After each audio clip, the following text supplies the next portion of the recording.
नाज़रीन welcome back. एक बार फिर आपको खुश आमदेद कहते हैं। ब्रेक पे जाने से पहले एनआरओ के हवाले से बातचीत का सिलसिला जारी था। कुछ बात होती है पॉलिटिकल एडजस्टमेंट की और वफाकी हुकूमत इस सिलसिले में बात करती है। कायरा साहब भी बात करते हैं। ये पॉलिटिकल एडजस्टमेंट क्या होती है, हमारे नाजरीन को बता सकते हैं क्या होगी, किन हालात में होती है और किन हालात में से आप लोगों को गुजरना पड़ता है, और फिर जब आप आवाम के सामने जाते हैं तो फिर क्या होता है? आसमा, एक एडजस्टमेंट ये है कि परवेज मुशर्रफ साहब ने मियां साहब की गवर्नमेंट को डिसलॉज किया, डिसमिस किया। उसके बाद उन्होंने अपनी मर्जी के कलेक्शन करा के धांधली उस दौर में भी की गई, इस इलेक्शन में भी की गई, लेकिन उन्होंने अपनी मर्जी के एक हुकूमत मुसल्लत की। उन्होंने जिली निज़ाम में हुकूमत दे के जिलों के अंदर और नीचे तहसीलों और यूनियन काउंसिलों के अंदर भी उन्होंने अपना एक गिरफ्त कायम की।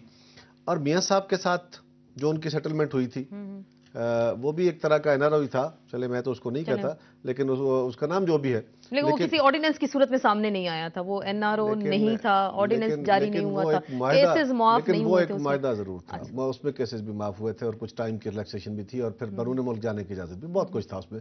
लेकिन ये एक, और वो वक्त की मजबूरी थी, वो एक वक्त की मजबूरी थी। मैं ये नहीं कह रहा कि वो अच्छा ऑप्शन था और बहुत अच्छा ऑप्शन इस्तेमाल किया गया। उसके अलावा उस वक्त ऑप्शन क्या थे, और मियां साहब ने वो ऑप्शन इस्तेमाल किया। मोहतरमा की जब गैर मुल्क में मौजूद थी, मुल्क से बाहर थी, एग्जाइल थी, आसिफ जरदारी साहब जेल के अंदर थे, और हमारी जो रियल पॉलिटिकल पार्टीज है दोनों, ये पॉलिटिकल पार्टीज पॉलिटिक्स में कमजोर थी, लीडरशिप के बगैर थी, और जो फर्जी पार्टियां बनाई गई वो पाकिस्तान को रूल कर रही थी, जिससे पाकिस्तान का पॉलिटिकल फाइबर खराब हो रहा था। और हम लेकिन अब क्या होगा? चले वो तो माजी की बात होगी, अब क्या होगा? गुजारिश करता हूं,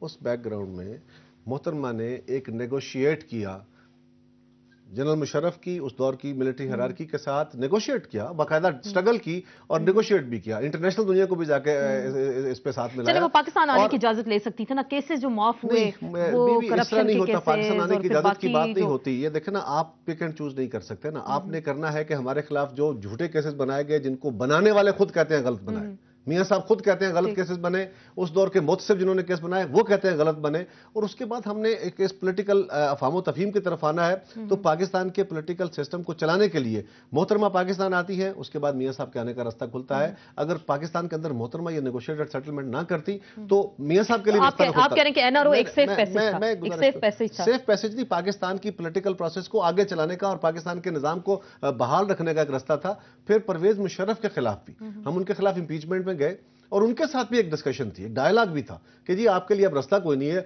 यू शुड क्विट। आप या तो तसादम में आते हैं। जब सदर परवेज मुशर्रफ जब इलेक्ट हो रहे थे, मुझे याद है अक्टूबर में 2007 की बात है, जब वो इलेक्ट हो रहे थे, आप लोगों ने अब्सटेन किया था, आप लोग उस पर वोटिंग नहीं की थी। वो भी कुछ एनआरओ का उस वक्त हिस्सा था कि आप लोग वोट नहीं करेंगे हाउस में से, पीपल्स पार्टी की जो बात है मुझे याद है। देखिए, हमने जो अब्सटेन किया था वो अमेंडमेंट्स के ऊपर किया था। जो अमेंडमेंट्स हुई थी 17th अमेंडमेंट, उन पे हमने किया था कि कुछ क्लासेस के ऊपर क्योंकि हमारा इत्तेफाक राय है और कुछ पे हम मुखालफत करते हैं। इत्तेफाक राय था खवातीन की सीटों पे था, या ओवरऑल असेंबली की सीटों पे था, या वोटर की एज पे था, इस तरह कुछ चीजों पे हमारा इत्तेफाक था भी, लेकिन हम उसका हिस्सा नहीं बनना चाहते थे, बावजूद इसके कि वो हमारे एजेंडा के मुताबिक था, हमारे मंशूर के मुताबिक था, नेशनल जो हमारी पार्टी का है। लेकिन मैं गुजारिश करूं आसमा, ये आपने एक वक्त के तहत किए फैसलों को आज डिसअप्रूव नहीं कर सकते, उनके इफेक्ट हो चुके हैं। चले वो जो ये एनआरओ जिस तरह आप एनआरओ को डिसअप्रूव करेंगे, चले सिंपल बता दें हमारे जिस तरह आप फरमा रही हैं, या एक जनरल कॉन्सेप्ट लिया जा रहा है कि एनआरओ से पीपल्स पार्टी को बेनिफिट लेना चाहती है। मैंने कहा एनआरओ पार्लियामेंट में आ गया, पार्लियामेंट उसको अप्रूव डिसअप्रूव कर देती है, पार्लियामेंट की अप्रूवल के बाद भी सुप्रीम कोर्ट उसको रिव्यू कर सकती है, और ये पास होने के बावजूद सुप्रीम कोर्ट के पास एनआरओ के केसेस मौजूद हैं। तो जाना ही जाना है। रोहिदाद खान साहब कल हमारे प्रोग्राम में आए, उन्होंने कहा कि मैं तो जाऊंगा और मेरी पिटीशन वहां पे मौजूद है। रोहिदाद खान टाइप बाकी बेशुमार लोग हैं, उन लोगों की बात ना करें जो सारी जिंदगी अमरीत के साथ रहे और रिटायरमेंट के बाद जमहूरियत की बातें करते हैं। इस मुल्क में वो लोग डॉक्टर मुबशर हसन भी तो हैं, वो भी एक नजरियाती वर्कर थे, मैंने वही बात करनी थी कि उन लोगों की बात करें। पाकिस्तान में वो बहुत सारे लोग मौजूद हैं जिन्होंने सारी जिंदगी, और आज भी वो हमारे भी मुखालिफ है, जिन्होंने सारी जिंदगी डेमोक्रेसी के लिए कोशिश की। ऐसे लोग भी मौजूद हैं, उनकी जिक्र कर लिया करें। तो गुजारिश यह है कि अगर सुप्रीम कोर्ट में कोई जाता है, जाने की जरूरत नहीं है, सुप्रीम कोर्ट के पास ऑलरेडी है। बिल्कुल, आप मौजूदा सेटअप की अगर बात करें तो जमहूरी निजाम का जो हम कह रहे हैं कि इस वक्त ढांचा, फिर आप कह रहे हैं कि एनआरओ के ऊपर खड़ा हुआ है, ठीक है, फिर लगता तो कुछ ऐसे ही है ना कि एनआरओ के ऊपर खड़े हैं आप, अगर उसको आपने हिलाया, कुछ आपने उसके ताने बाने खींचे तो फिर बहुत कुछ खराब हो जाएगा। बिल्कुल नहीं मैं कह रहा, میں نے تو یہ بات کہی ہے کہ این آر او سے پاکستان پیپلز پارٹی کو وہ کوئی بینیفٹ نہیں ہے.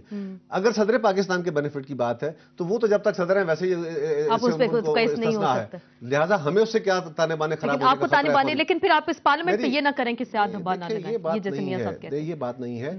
ہم نے یہ ایک نیگوشیٹڈ سیٹلمنٹ کی تھی, اس میں کوئی شک نہیں, ہم کو انکار کبھی نہیں کرتے, اور یہ محترم اپنی زندگی میں خود کہتی تھی.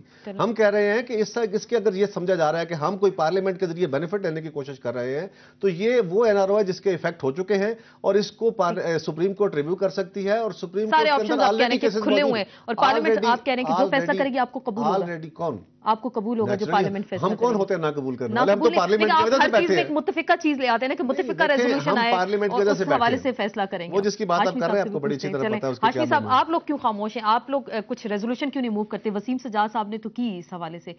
مسلم لیگ نون کہا جاتا ہے کہ فرینڈلی اپوزیشن ہے, کشن دینے کی کوشش کرتے ہیں, آپ لوگ بھی خاموش رہتے ہیں اس طرح کے معاملات میں. باہر تو بیان بازی ہوتی ہے لیکن ہاؤس کے اندر تو آپ لوگ کچھ نہیں کر سکتے. دیکھیں جو این آر او کا ایشو ہے ہم اس کے اوپر ووٹ دیں گے, اس کے خلاف دیں گے, لیکن ریزولوشن کیوں نہیں لاتے؟ ریزولوشن تو لا سکتے ہیں. ریزولوشن سے یہ بڑی بات, ریزولوشن تو آ چکا, دیکھیں نا وہ سینٹ میں آیا.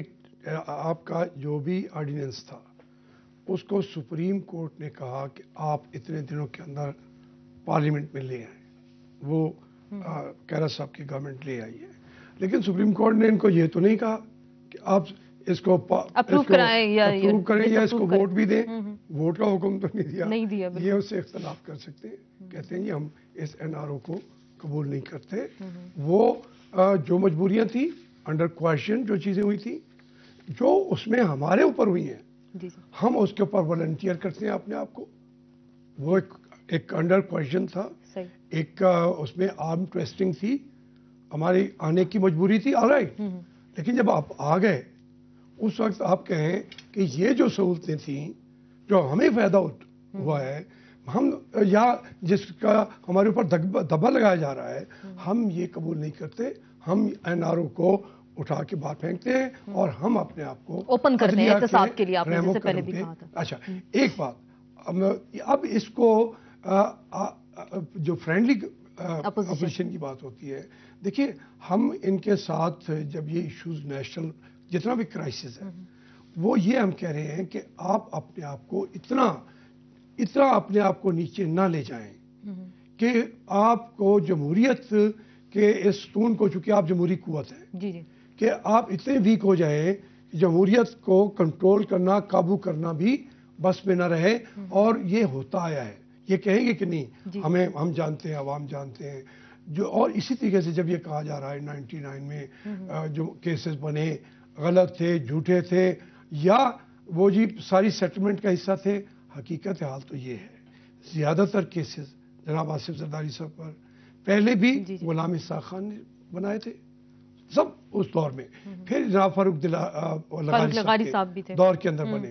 اچھا اس کے باوجود میں یہ کہتا ہوں ایک حد تک ان کی بات میں وزن ہے کہ آپ 8-10 سال آصف زرداری کو ہاسٹیج بنا کے اغوا کر کے 8 سال بٹھائیں اور آپ کہیں کہ اب ہماری بات مانو تو آپ کو ہم جیل سے باہر بھیج دیں گے, تو اس کا مطلب تو یہ ہے یہ تاوان برائے اغوا برائے تاوان کا کیس بھی تھا. میں کہتا ہوں یہ ایک بہت اچھا موقع ہے, اٹس گولڈن اپرچونٹی کہ جناب آصف زرداری صاحب, میں آپ کو بتاؤں اسی دن جمہوریت طاقتور ہوگی, کوئی اور قوت آگے بڑھنے کی ہمت نہیں کرے گی جب یہاں کا لیڈر کہے گا میرا کردار اس کا جائزہ لینا یہ میری قوم کا حق ہے, جو پوچھنا چاہتے ہو میں اپنے آپ کو احتساب کے لیے پیش کریں. بالکل آپ نے پہلے بھی میں یہی کہہ رہا ہوں کہ طاقتور بنائیں جمہوریت کو. ہم فرینڈلی اپوزیشن کرتے بھی رہیں تب بھی اگر یہ خود کھڑے نہیں ہوں گے کردار کے زور پہ تو پھر وہ جمہوریت کھڑی نہیں رہے گی, اور اس کا نقصان مجھے افسوس یہ ہے کہ دکھ یہ ہوگا پھر جمہوری قوتوں کے سر پہ پھر بوٹوں والے آ جائیں گے, پھر ان کو مون دیا جائے گا. اور اسی پوائنٹ پہ مزید ہم بات کریں گے کہ کردار کے غازی ہماری سیاست میں کب سامنے آئیں گے. قاہرہ صاحب سے اس کا جواب لیتے ہیں لیکن ایک بریک کے بعد.